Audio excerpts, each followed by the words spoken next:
Este mes pasado y parte de este se celebra, dicen, el mes de la Biblia. A mí me gustaría que en vez de un mes fuera todo un año, porque si hay un libro tan extraordinario en este mundo, esa es la Biblia. Es un tesoro que todos tenemos y que podemos tener. Estuvo prohibido durante muchísimo tiempo, pero hoy nadie puede tener una excusa de no tener una Biblia en casa y leerla, porque además vamos a encontrar ahí el mensaje de Dios. Y hay cosas obvias en la vida, siempre decimos, esto es obvio, esto tal cual. Bueno, algunas cosas son obvias, algunas cosas son tan obvias que es difícil entender cómo podemos pasarlas por alto, como es el poderío tan tremendo que hay en el libro de Dios. Dios hace cosas obvias, pero muchas veces pasamos por alto esas cosas y no nos damos cuenta de ello. Permitidme contaros una historia que es la de Sherlock Holmes, que estoy seguro muchos habéis visto películas de él, y el doctor Watson. Y se cuenta que fueron de acampada los dos y una vez montaron la tienda y después de tener una buena cena se acostaron y naturalmente se quedaron dormidos. Unas horas más tarde, Sherlock Holmes despertó, dio un codazo a su amigo Watson y le dijo, amigo, mira al cielo y dime lo que ves. Watson respondió, veo millones de estrellas. ¿Y qué te dice eso?, preguntó Holmes. Él dijo, bueno, astronómicamente hablando me dice que hay millones de galaxias y potencialmente miles de millones de planetas. Astrológicamente hablando observo que Saturno está en la posición de Leo. Por las estrellas deduzco que son aproximadamente las 3 de la mañana. Teológicamente hablando veo que Dios es todopoderoso y que nosotros somos pequeños e insignificantes. Meteorológicamente hablando, intuyo que mañana será un buen día. Y Watson le dijo a Holmes, ¿qué me dices tú, Holmes? ¿Qué es lo que tú ves? Holmes guardó silencio por un momento y luego dijo, Watson, estúpido, alguien nos ha robado la tienda.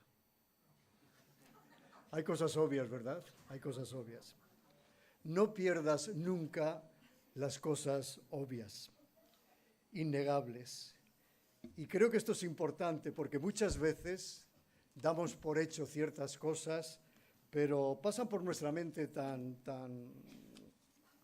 rápido que ni siquiera somos capaces de analizarlas. Mire, las Sagradas Escrituras han sido atacadas constantemente, de diversas maneras, por la persecución violenta, por la prohibición de su lectura, por la crítica racionalista, la incredulidad, el materialismo y otros adversarios. Pero a estas alturas permanecen, creerme, incólumes. No han podido contra ella. Y entre otras cosas es porque Jesucristo dijo, el cielo y la tierra pasarán, pero mis palabras no pasarán. Siguen manteniendo su autoridad sobre todas las otras voces y solo ellas pueden, según el apóstol en su palabra, hacer sabio al hombre para la salvación por la fe que es en Cristo Jesús. Ponerlas a un lado es padecer la tragedia que señaló precisamente Jesucristo a sus adversarios. Erráis ignorando las Escrituras y el poder de Dios. Ellas continúan siendo la voz, yo diría, ductora del hombre caído, angustiado y desorientado espiritualmente en un siglo como el nuestro llamado siglo de las luces, donde la tecnología ha avanzado tanto que parece que no necesitamos ya a Dios en nuestras vidas. La Biblia no es un libro cualquiera, creerme. Es la palabra misma de Dios. La Biblia, es más, nos dice todo lo que Dios quiere que tú y yo sepamos. Por lo tanto, debería entrarnos el gusanito de saber qué es lo que Dios dice para mí o para ti en esta mañana.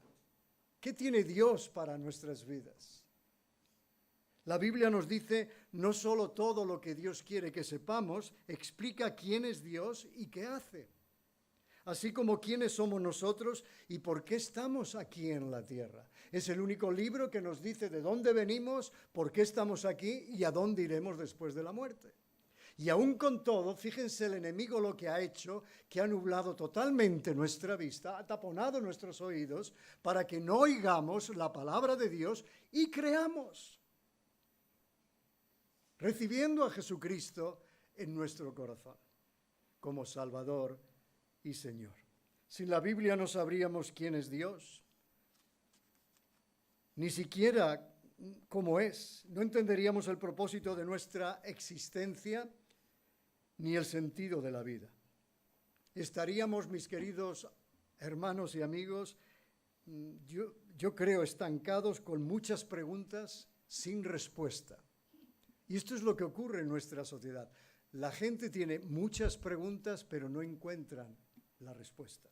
Sin embargo, cuando Dios nos dio su palabra, lo que llamamos la Biblia, nos dio la llave que abre los tesoros de la verdad, los tesoros de algo tan maravilloso que puede liberar al hombre del pecado. Nuestras preguntas más profundas ahora pueden ser naturalmente contestadas. Dios nos ha hablado y sus palabras son nuestra fuente de verdad y nuestra fuente de vida. Dice la propia palabra Jesús: escudriñar las Escrituras porque a vosotros os parece que en ellas tenéis la vida eterna. Y fíjense a continuación lo que dice: y ellas son las que dan testimonio de mí. Y no queréis venir a mí para que tengáis vida. Fíjense bien, dan testimonio de Jesús, pero al mismo tiempo Jesús dice: no queréis venir a mí para que tengáis vida. Agustín de Hipona llegó a decir: amamos la verdad cuando nos ilumina, pero la odiamos cuando nos condena. ¿Y qué verdad es, verdad? El relativismo del siglo XX acabó dando a luz, como sabéis, al posmodernismo del siglo XXI, y este niega rotundamente la existencia de la verdad objetiva y absoluta. Si es cierto que la verdad objetiva no existe, entonces, mis queridos amigos, quiere decir que estamos a merced, en el mejor de los casos, de medias verdades y en el peor, de la propia mentira. El relativismo no es algo nuevo o moderno. Hay gente que piensa, bueno, es que los tiempos han cambiado y esto... No ha cambiado en absoluto. En los días de los jueces, la palabra de Dios nos dice que cuando no había rey en Israel, alguien que les gobernara, y estos eran gobernados por la palabra de Dios directamente, dice que cada uno hacía lo que bien le parecía. Díganme si esto no es una descripción de nuestra sociedad hoy en día. Cada uno hacía lo que le parecía. El mismo Jesús llega a decir: santifícalos en tu verdad, tu palabra es verdad. Y fue Jesús mismo quien prometió: conoceréis la verdad y la verdad os hará libre. Pero hay gente que no quiere conocer la verdad.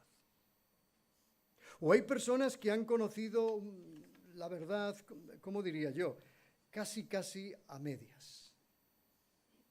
Y no se atreven a ir a la Escritura con una mente abierta, con un corazón realmente deseoso de conocer qué es lo que Dios tiene que decirnos. Hoy me gustaría ir con vosotros a través de una parábola verdaderamente increíble, por llamarlo de alguna manera, porque la palabra de Dios es creíble, pero una parábola que es asombrosa, que dice una realidad tremenda. Esta se encuentra por lo menos en 3 de los evangelios. En Mateo 13:23 es lo que llamamos la parábola del sembrador. Y es preciosa, porque dice que el sembrador salió a sembrar, parte de la semilla cayó junto al camino, vinieron las aves y se la comieron, parte entre piedras, no pudo echar raíces y se consumió, parte entre los espinos y los espinos crecieron y la ahogaron.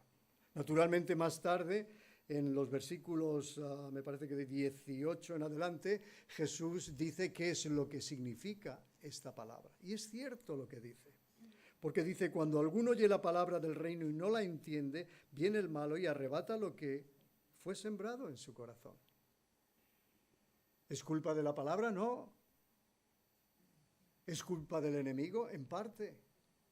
Pero es culpa también de nosotros que no queremos examinar si estamos en la verdad o no. Dice, el que fue sembrado entre piedras es el que oye la palabra y al momento la recibe con gozo, pero no tiene raíz en sí, sino que es de corta duración.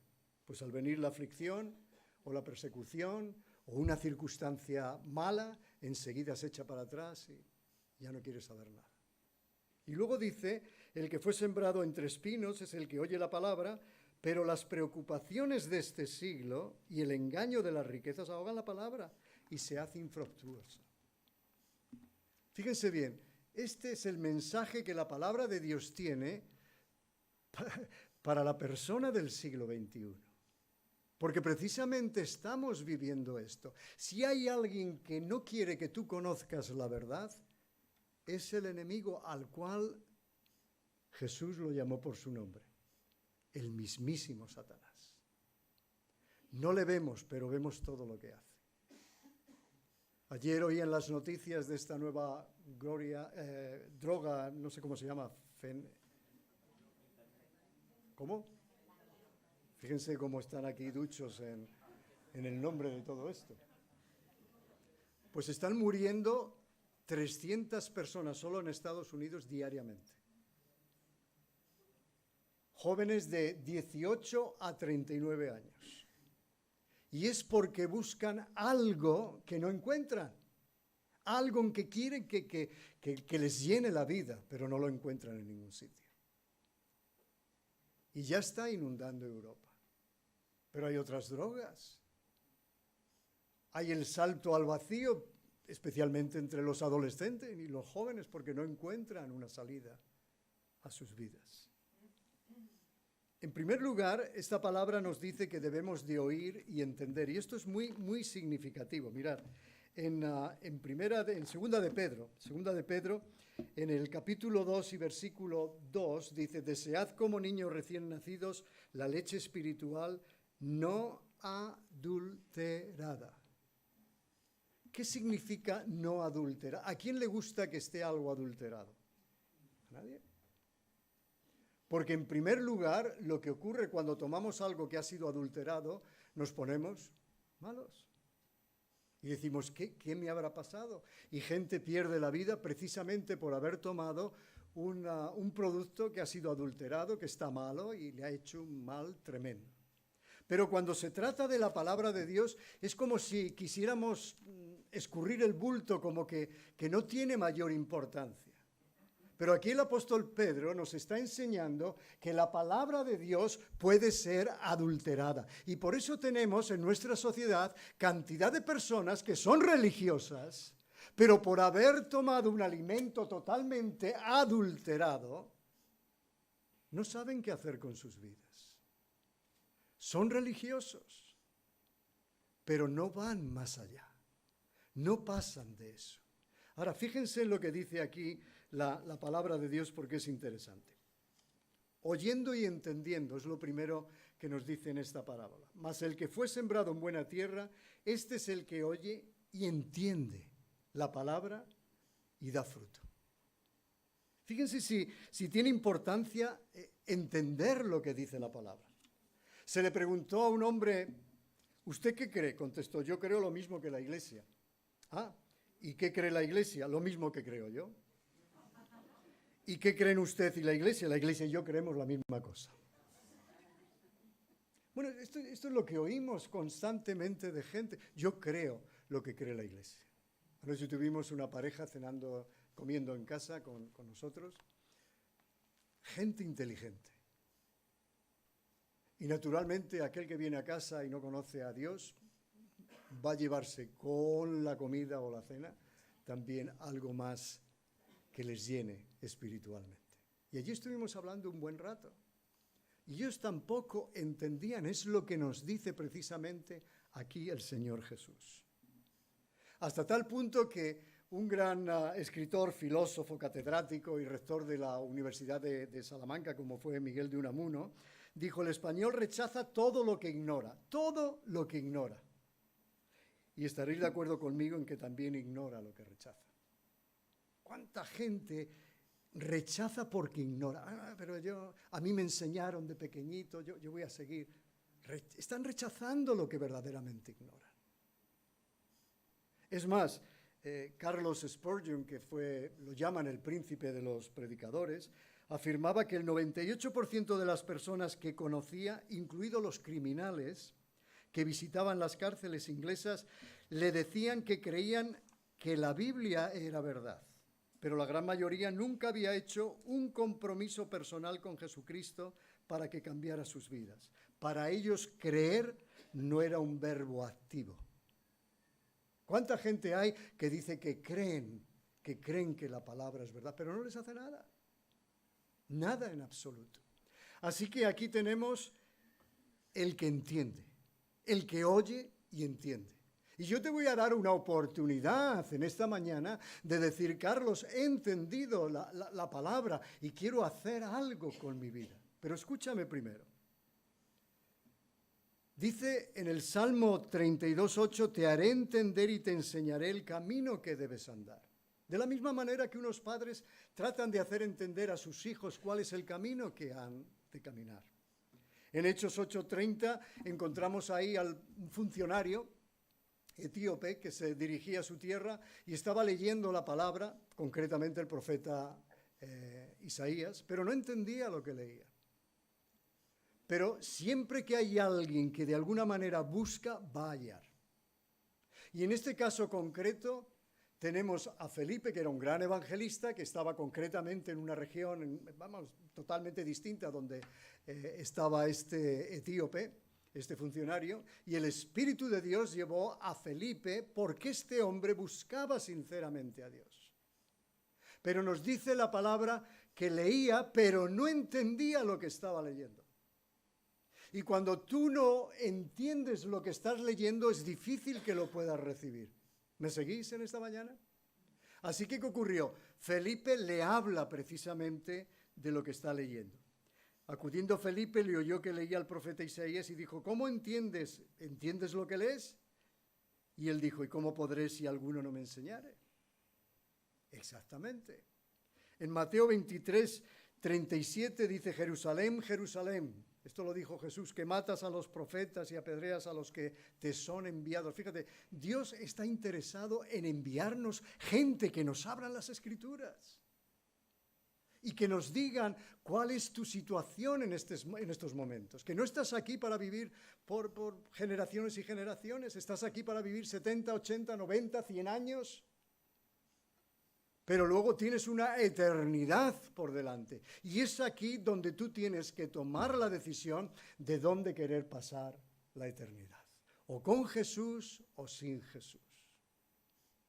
Y dijo Jesús: ¿cuántas veces quise juntar a tus hijos como la gallina junta sus polluelos debajo de las alas? Y qué triste lo que a continuación añade Jesús: pero no quisiste. ¿Se han dado cuenta que la mayor libertad que ha dado Dios al ser humano es la libertad de elegir? Es la libertad de... Tú puedes elegir lo que tú quieras. Tú quieres a Dios, lo tienes. Tú no quieres a Dios, no lo tengas. Pero Dios te dice: estas son las consecuencias. En Romanos 3:23 dice: por cuanto todos pecaron y están destituidos de la gloria de Dios. Pero mucha gente no entiende esto. Y entre otras cosas no la entienden porque la palabra que han recibido ha sido adulterada. Y te hace pensar que con ser religioso es suficiente, que con dar algún tipo de limosna es suficiente. Y las obras no hacen a uno cristiano, sino que un cristiano hace buenas obras. Pero como han invertido todo, como la palabra que han recibido está totalmente adulterada, lo han creído.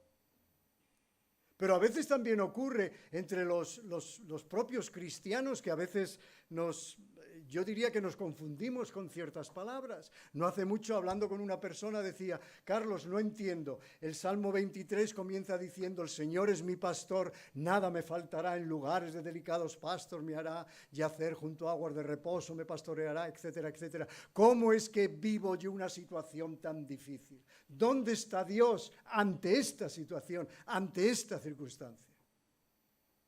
Bueno, a lo mejor estamos leyendo la palabra de otra manera. Sobre todo si desde los púlpitos se hace énfasis en que nada te faltará.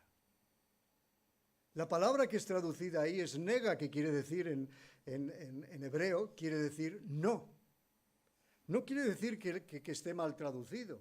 Nada me faltará, si el pastor me lleva a verdes pastos no me va a faltar, ¿no es cierto? Pero si en vez de decir nada yo digo no me faltará, ¿a qué cambia? En medio de la peor circunstancia el pastor no te va a faltar. Y me refiero a Jesús. No te va a faltar. El Señor es mi pastor, no me faltará. Naturalmente, por ejemplo, la Biblia del Oso lo traducía así: no me faltará. Las traducciones que vemos en 1800 y pico exactamente llevaban la misma traducción: no me faltará. Nada me faltará, no es que esté mal traducido, se puede traducir de esa manera.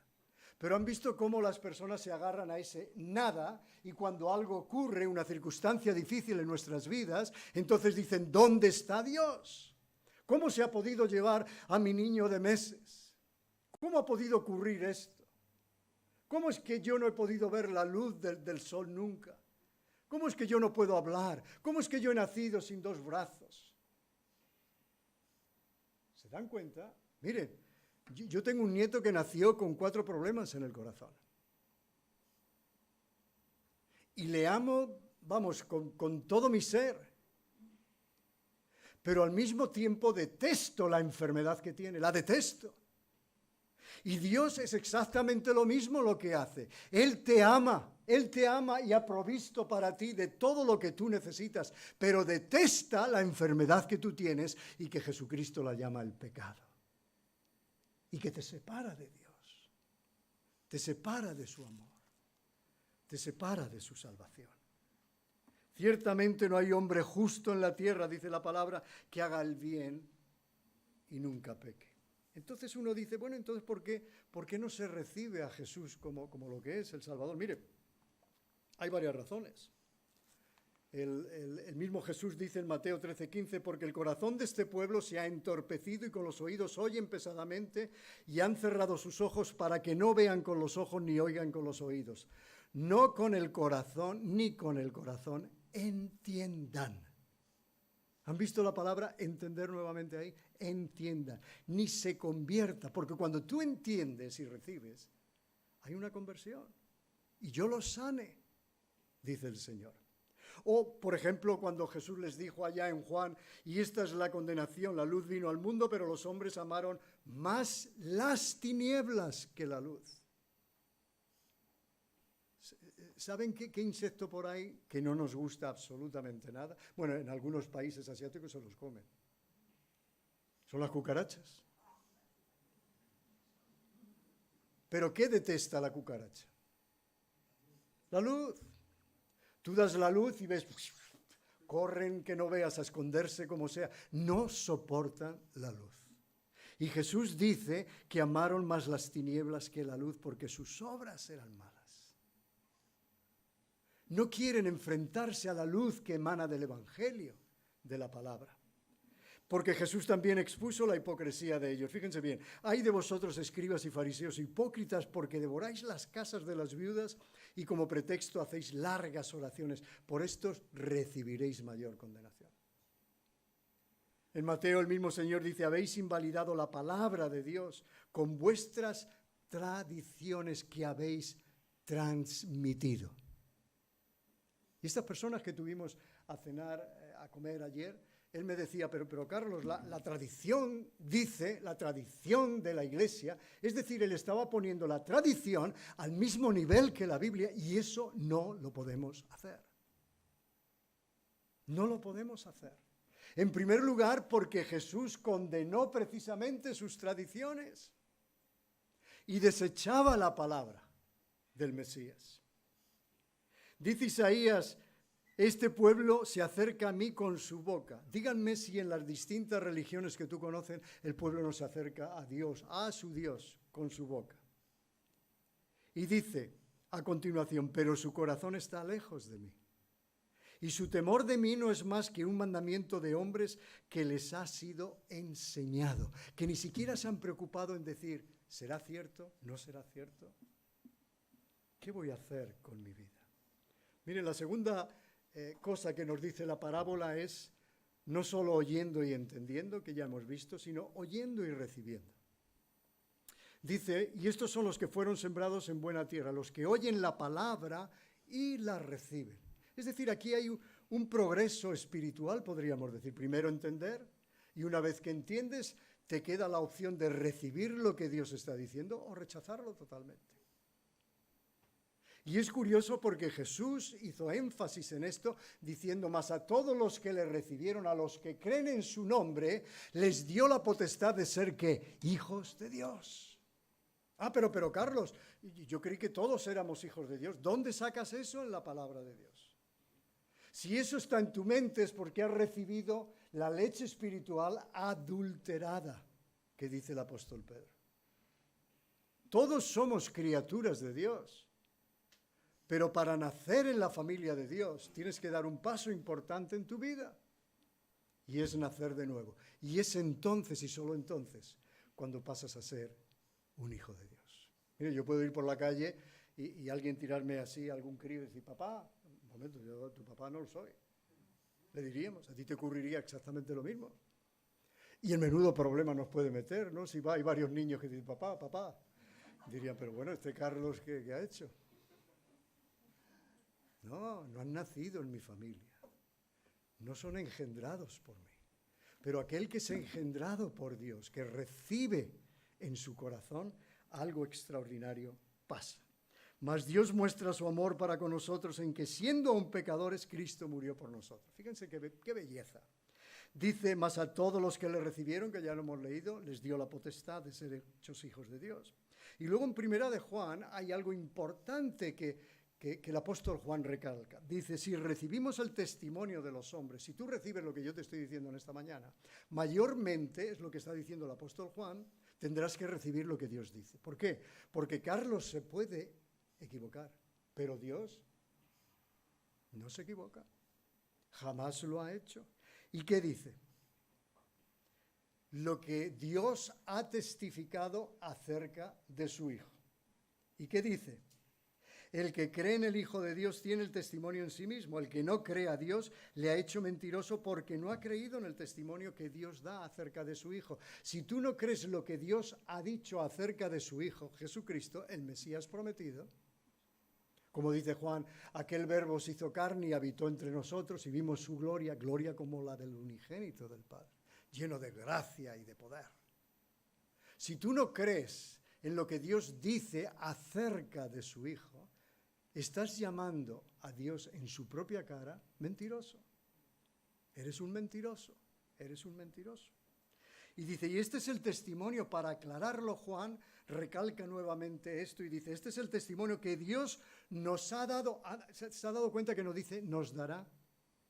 Dios nos ha dado vida eterna y esta vida que tú puedes tener en esta mañana está en su Hijo. Y continúa diciendo, el que tiene al Hijo tiene la vida, el que no tiene al Hijo de Dios está perdido. Está perdido. Así que fíjense la importancia de oír y recibir. Y la tercera cosa que se menciona en la parábola es muy, muy interesante. Dice, oyendo y reteniendo. Y reteniendo. Dice, mas el que cayó en buena tierra, estos son los que con el corazón bueno y recto retienen la palabra de Dios. ¿Cuánto he visto a lo largo de mi ministerio? Gente que ha oído, ha entendido, gente que ha recibido, pero no retiene. No retiene. Y poco a poco se enfrían. Se enfrían. Miren lo que dice la propia palabra. Examinadlo todo, retened lo bueno. Ahora, aquí está la clave. Examinarlo. Y eso nos cuesta. ¿Saben por qué? Porque nos cuesta sentarnos, abrir la Biblia, ver si lo que nos han dicho es cierto o no es cierto. Claro, cuando lo hacemos, estamos reteniendo el mensaje de la palabra de Dios en nuestros corazones. O en Hechos 17:11 dice, y estos eran más nobles, está hablando el apóstol Pablo, dice, estos eran más nobles, los de Berea, que los que estaban en Tesalónica, pues recibieron la palabra con toda solicitud. Y a continuación dice, escudriñando cada día las Escrituras para ver si estas cosas eran así. No se fiaban ni siquiera de Pablo, sino que dijeron, vamos a ver, ¿qué ha dicho este hombre, Pablo? Vamos a comprobar por las Escrituras que es así. Y lo comprobaban. Y por eso dice la propia palabra que eran más nobles. Y por último, la palabra nos indica en Lucas 8, 20 y 21, oyendo y haciendo. Hay que hacer algo. Cuando tú recibes a Jesucristo, cuando tú recibes su palabra, cuando su palabra ha echado raíces en nuestras vidas, tú tienes que hacer algo con tu vida. No te puedes quedar paralizado ante lo que está sucediendo, ante la cantidad de jóvenes que todavía no conocen a Jesucristo, cantidad de nuestros vecinos, de jóvenes a lo mejor con los cuales estudiamos en el mismo instituto, en la universidad. Gente con la que nos vemos a diario. Puede ser tu novia o tu novio que todavía no han venido a conocer a Jesucristo. Puede ser tu esposo o tu esposa. Pueden ser tus hijos o tus nietos. Algo hay que hacer. Y dice aquí, y se le avisó diciendo, se le avisó a Jesús. Estaba en una reunión Jesús allí predicando. Y se acerca a alguien y le dice, tu madre y tus hermanos están fuera y quieren verte. Ahora, miren lo que contestó Jesús. Alguna gente dice, ¡ay, qué cruel fue Jesús! No. Lo importante es lo importante. Miren lo que contestó. Él entonces respondió, les dijo, mi madre y mis hermanos son los que oyen la palabra de Dios y la hacen. Quiere decir, y la practican. Y en Lucas 11, yendo un poquitín más adelante en este evangelio, dice, mientras él decía estas cosas, una mujer de entre la multitud levantó la voz y le dijo, le echó un piropo a Jesús. Un piropo que dijo, este hombre merece un piropo. Fíjense qué piropo le echó a Jesús. Bienaventurado el vientre que te trajo y los senos que mamaste. Y todos dijeron, wow, este hombre, dense cuenta que de Jesús decían, ningún hombre había hablado como este hombre. Este hombre tenía algo especial, atraía a las personas. ¿Y qué dijo él cuando oyó el piropo? Dijo, antes bienaventurados los que oyen la palabra de Dios y la guardan, la retienen, la abrazan, la guardan. Dice el Señor, ¿por qué me llamáis Señor, Señor y no hacéis lo que yo os digo? ¿Por qué? ¿Por qué? Es lo que yo me sigo preguntando una y otra vez. Yo te voy a dar la oportunidad, como dije hace un ratito, de que tú puedas hacer algo con tu vida. Mira, en Apocalipsis el Señor dice, aquí yo estoy a la puerta y llamo. Si alguno oye mi voz y abre la puerta, se da cuenta, la puerta no la abre Jesús, la abre la verdad, pero al final tú tienes que abrirla. Si alguno oye mi voz y abre la puerta, entraré a él. Y tendré comunión con él. Díganme que no entienden esto. Es clarísimo, es clarísimo. Él llama y espera que tú abras. Tú puedes estar ahí y decir, ¿quién es? Oh, es Jesús, y se te ocurre abrir. O cuando recibimos una visita inesperada. ¿Qué ocurre cuando es una visita inesperada? A mí me ha ocurrido, yo he visitado alguna familia, y aquí concretamente en Móstoles, muy al principio. Y he oído ruido, he oído como la mirilla porque se ve la luz, y he oído, es el pastor. Y enseguida oyes un ruido, bam, bam, en los armarios. Han metido todo en los armarios. Entras y dices, pase, pastor. Todo está tan bien en la casa. Fíjate si se me hubiera ocurrido, oye, ¿qué hay detrás de esta puerta? Uy, no, ni se le ocurre abrirla. No se le ocurre abrirla.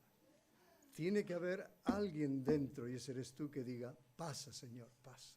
Y cuando Él pasa, Él va a poner todo en orden. No trates de ponerlo tú porque no lo vas a lograr. Eso es lo que trata de hacer la religión. Deuteronomio 30, 19 dice, a los cielos y a la tierra, fíjense lo que dice Dios, a los cielos y a la tierra llamo por testigos hoy contra vosotros, que os he puesto delante la vida y la muerte, la bendición y la maldición. Escoge hoy, pues, la vida para que tú y tu descendencia viváis. ¿Qué harás con Jesucristo en esta mañana? Vamos a inclinar nuestras cabezas. ¿Tú has oído la palabra de Dios en esta mañana? Y el Señor Jesús dice: todo aquel que me confesare delante de los hombres, yo le confesaré delante de mi Padre que está en los cielos. Por lo tanto, en ti está la iniciativa de decir: Señor, te confieso públicamente. A lo mejor lo hice hace algún tiempo sin darme cuenta de lo que hacía, pero hoy he entendido que necesito confesarte delante de los demás, porque esto me va a ayudar a mantenerme firme. Y la Iglesia estará orando por ti y ayudándote para que tengas un crecimiento espiritual, es decir, la semilla que ha caído en buena tierra y que ha entendido y recibido, mantenga esa semilla dentro y brote para vida eterna. Pero está en ti. Yo voy a hacer una breve oración. Si estás de acuerdo conmigo en esta oración, repítela. En voz baja, nadie te tiene que oír. ¿De acuerdo? Querido Señor Jesús, sé que soy un pecador. Creo sinceramente, como he oído en esta mañana, que tú moriste por mis pecados. Y quiero en estos momentos arrepentirme de mis pecados. Y abro con toda sencillez la puerta de mi corazón y mi vida a ti.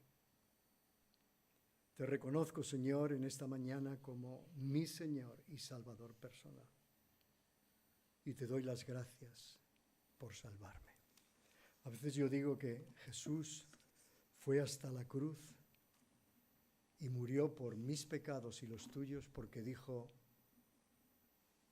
prefiero morir que vivir sin ti. ¿No es eso bonito y hermoso?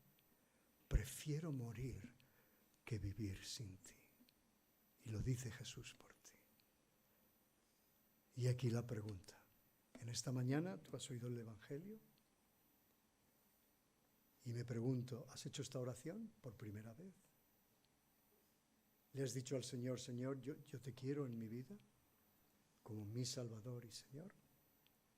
Recuérdate, todo el que me confesare delante de los hombres, yo le confesaré delante de Dios, de mi Padre que está en los cielos. ¿Habrá alguna persona? Sin ningún temor. Puedes levantar tu mano, ponerte de pie o decir: Carlos, lo quiero hacer. Lo quiero hacer. ¿Alguna persona? Lamentablemente la columna no me deja ver a todos y no vamos a llamar a Sansón que trate de quitar las columnas porque se nos caería el vecino encima. Pero puedes decir: Carlos, yo quiero. O simplemente levanta tu mano. Dios sí te ve, aunque yo no te vea. ¿De acuerdo? O a lo mejor he hablado a todos que son creyentes. Y lo único que te queda, entonces, es seguir proclamando esta palabra, este Evangelio, y decirle al mundo que necesita a Jesucristo. Y si tu vida está así floja, díselo al Señor también.